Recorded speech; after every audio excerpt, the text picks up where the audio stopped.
Hej, dette er modul 3, den mundtlige opgave om syrebaser. Vi starter med del 1, som omhandler stærke og svage syrebaser og korresponderende syrebasepar. Vi skal forklare forskellen på en stærk og en svag syre, inddrage begrebet styrkekonstant og de tilhørende ligevægtsreaktionsskemaer. S anvendes som betegnelse for en vilkårlig syre, altså det her. En syrestyrke defineres ud fra dens reaktion med vand, og der har vi reaktionen, der løber her, altså syre-base og så vand. Hvis man bruger ligevægtsloven og sætter vands stofmængdebrøk lige med 1, så får man her, og der får vi styrkekonstanten, og den er således et mål for syrens styrke. Og jo større styrkekonstant, altså jo større den her er, jo stærkere er syren. Så skal vi forklare begrebet korresponderende syrebasepar. Og et korresponderende syrebasepar er en syre og en base, der kan omdannes til hinanden. Det vil sige, at hvis en syre afgiver en hydron, bliver syren til sin korresponderende base. Omvendt gælder det, at hvis en base optager en hydron, bliver den til sin korresponderende syre. Og det skrives generelt på den her måde. Og man kan også se i tabellen nedenfor her, at hvis for eksempel den her, den afgiver en hydron, bliver den til den her. Altså til den her syre bliver til den her base. Og det gør sig altså gældende for hele tabellen, at den pågældende syre bliver til den pågældende base, som står ved dens højre side. Hvordan er PKS og PKB defineret? Det er altså styrkeeksponenter for henholdsvis syre og baser. Og de defineres som nedenstående her. Altså styrkeeksponenten for syre defineres minus log til styrkekonstant for syre, og styrkeeksponenter for baser defineres som minus log til styrkekonstant for base.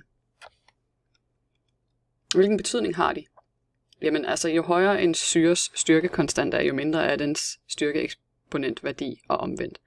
Og jo højere en bases styrkekonstant er, jo mindre er dens styrkeeksponentværdi og omvendt. Så det er sådan, de defineres.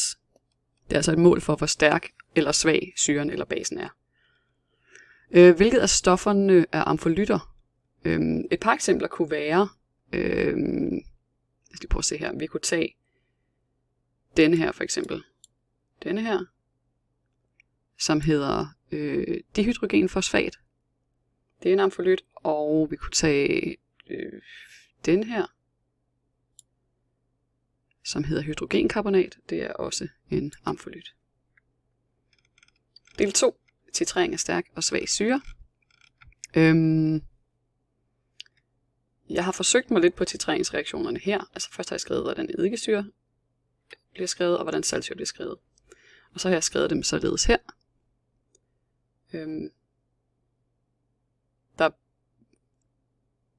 Der bliver altså noget salt og noget vand på produktsiden på begge reaktioner. Jeg er lidt i tvivl om ladningerne, så jeg har undladt at skrive noget på, hvis man overhovedet skriver ladninger. Hvad kalder man den værdi, man kan aflæse på pH-skalaen ved halvekvivalenspunktet for eddikesyren? Og hvis man kigger hernede, halvekvivalenspunktet, det ligger her. Og det kalder man, det er altså den styrkeeksponent. Det stemmer også overens med den værdi, man finder i bogen, altså Basisk Kemi B på side 312. Her kan du aflæse værdien til cirka 5, og i tabelværdien er 4,76. Det er altså dens styrkeeksponent.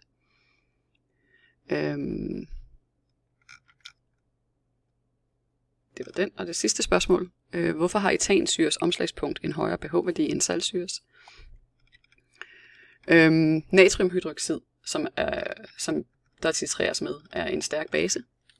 Og stærke syre reagerer altså 100% med basen her, og når de er i vandig opløsning, og der sker altså en neutralisationsreaktion.